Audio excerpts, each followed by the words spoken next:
After a grueling shift, Officer Jordan Bryant returns home to his wife. Today he just wants a break from everything.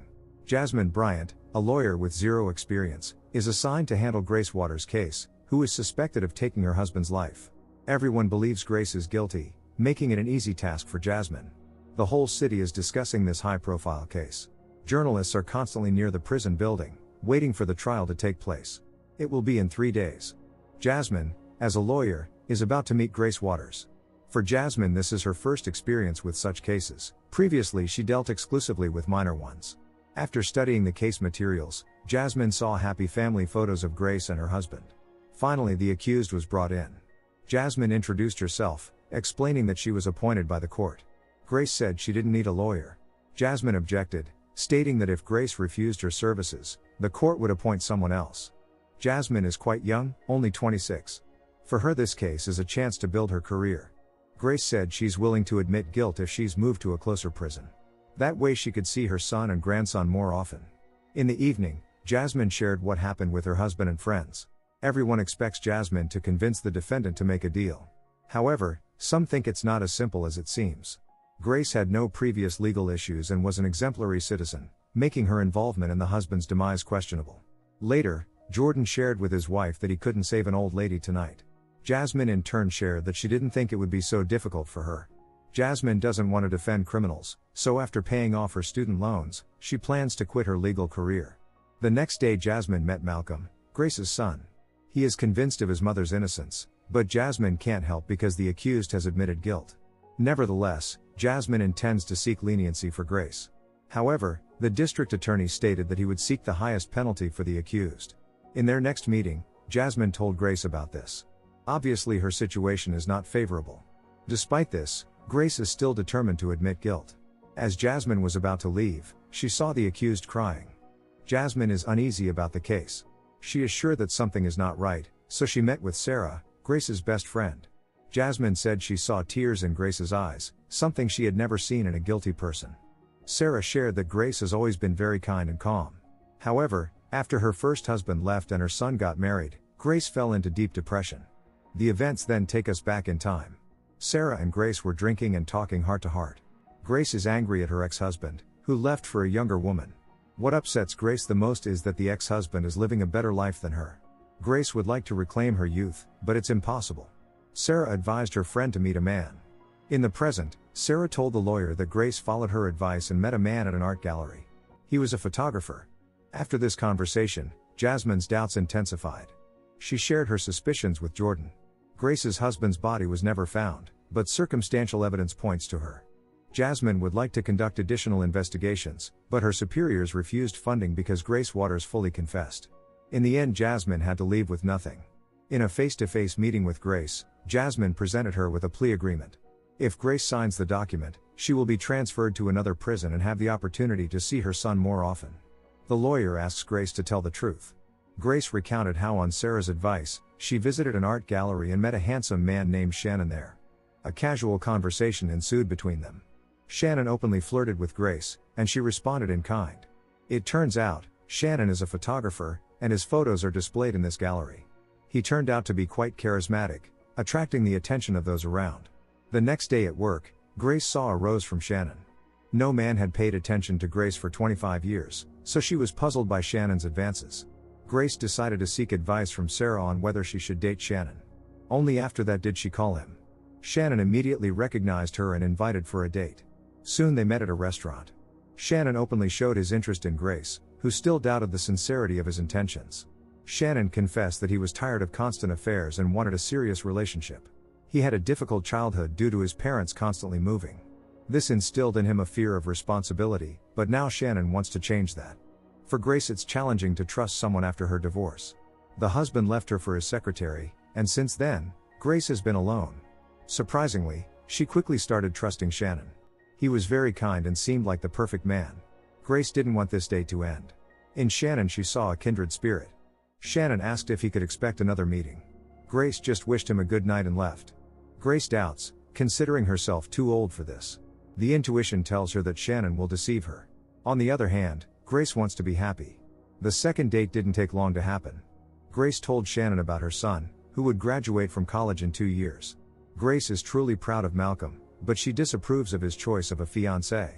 That evening, Shannon hinted to Grace that he wouldn't mind coming to her place. However, Grace said she wasn't ready for that yet. It seemed like Shannon understood. Since then, Grace and Shannon saw each other almost every day.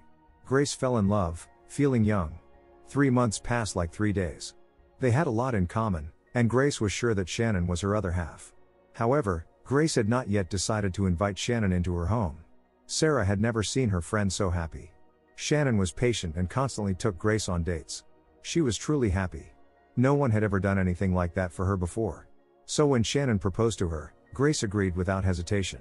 Before, Grace was sure that love was no longer for her, but those days turned out to be the happiest in her life. That's where Grace ended her story. She knows she got assigned the worst of the public defenders because Jasmine usually doesn't win cases, she makes deals. That's what her job is. Grace signed the plea agreement. Later, Jasmine shared her doubts with the husband. She is convinced that there is something more to this case. At the next meeting with Grace, Jasmine asked her to tell the whole truth. Despite admitting guilt, Jasmine is convinced that Grace is innocent. Grace continued her story. She and Shannon got married and had a wedding. Shannon seemed like the man of her dreams. Grace couldn't believe her happiness, because her life had turned from a black and white routine into a fountain of positive emotions. Shannon constantly gave her flowers and took photographs. At that time, Grace had no idea that Shannon was not who he claimed to be. Everything began to fall apart as quickly as it started. Grace suspected her husband of infidelity. Shannon explicitly stated that he didn't like 2 things, being followed and being questioned. Grace shared this with her friend. Sarah thought Grace was dramatizing, and everything wasn't as bad as it seemed. That day, the boss called Grace in the middle of the day and accused her of stealing $379,000. Grace assured that she had no involvement in it, but the boss fired her and demanded the money back. Otherwise, Grace would go to jail. Grace was broken, but she had no idea that the worst was yet to come. Shannon started ignoring her calls. Furthermore, Grace didn't know who stole her personal data. When her husband came home, Grace directly asked if he had been with another woman. Shannon denied it, claiming he was only organizing a photo shoot. Feeling guilty, Grace asked the husband for forgiveness. She also told him about her dismissal and that someone had hacked her accounts and passwords. Shannon expressed his willingness to help in any way he could. They didn't sleep until morning, trying to sort things out. The next morning Grace went to the police, but it didn't help.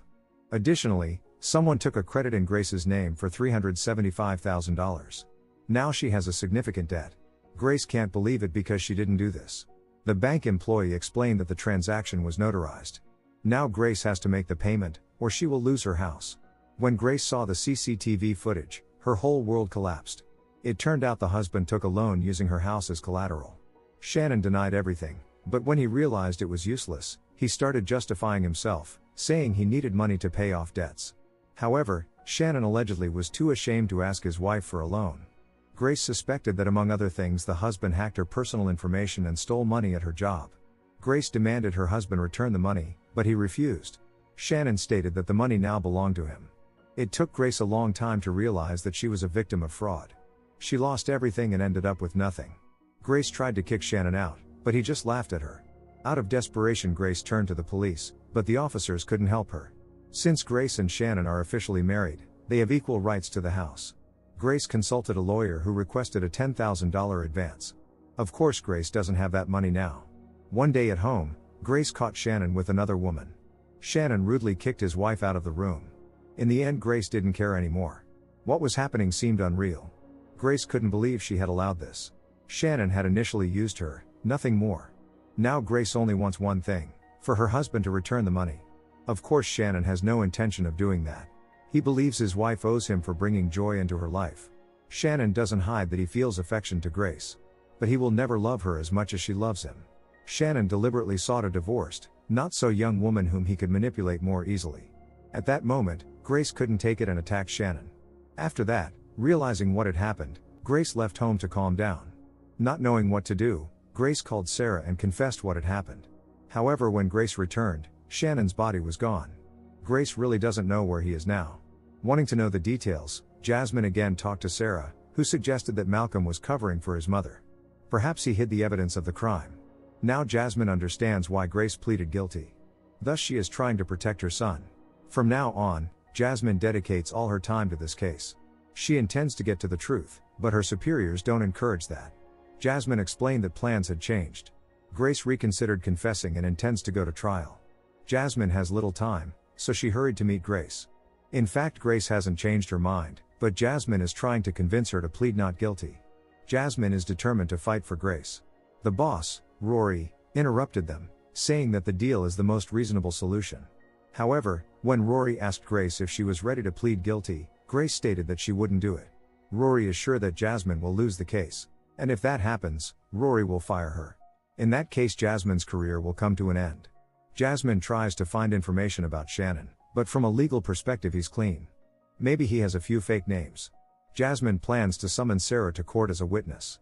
Perhaps her testimony will be decisive. The first hearing took place.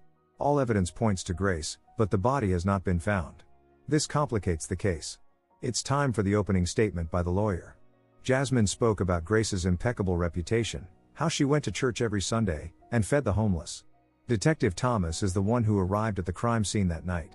In his opinion, there is plenty of evidence pointing to Grace's guilt, but all of it is circumstantial. Many witnesses were interviewed, but so far the prosecutor confidently rebuts all arguments from the defense. During the break, Jasmine asked Grace if there is a possibility that Sarah is involved. Even if it's true, Grace has no intention of testifying against her friend. As of now, Jasmine doesn't have any convincing evidence of Grace's innocence, but she is not willing to back down. Sarah was summoned to court as a witness. According to Sarah, Grace is not capable of harming anyone. Grace has always been kind even to those who mistreated her. Sarah denies that Grace called her on the night when Shannon disappeared. But under the prosecutor's pressure, Sarah changed her testimony and claimed that they were discussing charity that evening. However, judging by the call log, the conversation lasted only 2 minutes. Also, based on the cell tower data, Sarah called Grace twice and then went to her house. This gives the court grounds to believe that Sarah is covering for her friend. Sarah was confused and said that on that night, Grace did confess to her crime. It seemed like Sarah didn't want to betray Grace, but she had no choice since she could be charged as an accomplice for perjury. Obviously, this case will be lost for Jasmine. Now the jury will not believe in Grace's innocence anyway. Rory was outraged by Jasmine's incompetence, as she negligently reviewed the case materials and didn't notice the call log. Jasmine is deeply upset because her career is over.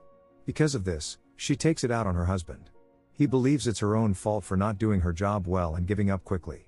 Jasmine doesn't believe in her abilities, but Jordan instills confidence in her. Now Grace's fate depends on Jasmine's competence. Another hearing took place. Jasmine firmly stated that she wants to call Sarah Miller as a witness again. However, the judge refused because Sarah Miller has already been questioned. That's the procedure. Despite this, Jasmine remained steadfast in her decision, thereby causing the judge's outrage. Of course, after this, Rory will definitely fire Jasmine. She believes that Grace is unfairly accused. Due to her audacity, Jasmine was arrested for a few days. The jury found Grace guilty. Hearing this, Malcolm burst into tears. Sarah hugged him in a sign of support. At one point, Grace, who was being led away, noticed Shannon's necklace on Sarah. Obviously, Sarah is involved in all of this. Grace demanded to meet with her lawyer. Jasmine is broken. She will only be released after apologizing to the judge. That's exactly what Jasmine did. Jordan supports her in everything. Although Jasmine has reconciled with defeat, she decided to visit Sarah, who works as a caregiver for the elderly. Sarah was not here, but one woman revealed Sarah's dark side. It turns out the elderly lady, whom Jordan recently couldn't save, took this step out of desperation and fear. And she's probably not the only one. Jordan learned about Sarah's criminal past, while his wife descended into the basement of her house. Here, Sarah keeps many elderly women. Suddenly Sarah, who inconveniently returned home, attacked Jasmine. It turns out that Sarah and Shannon are a mother and son who have been engaged in fraud for many years, deceiving naive middle-aged women like Grace. Jordan arrived at Sarah's house and asked where his wife was. Sarah said that Jasmine wasn't here. Then Jordan called his wife's phone, and hearing the ringtone, broke into Sarah's house and neutralized her. After that, Jordan went down to the basement and made a horrifying discovery. He was going to free his wife, but Shannon attacked him. A fight ensued between them. Freed Jasmine shot, neutralizing Shannon and saving her husband. This was reported in all the news. The real names of the criminals are Betty and Morris Mills. For 25 years, in addition to fraud, they have been stealing property from elderly women. Of course, Grace's guilty verdict was immediately overturned. Jasmine and Grace embraced. Everyone is glad that everything ended well. Grace became the focus of press attention. Sarah, that is Betty, is still on the run. In the final scene, We see Betty getting a job as a caregiver for an elderly woman.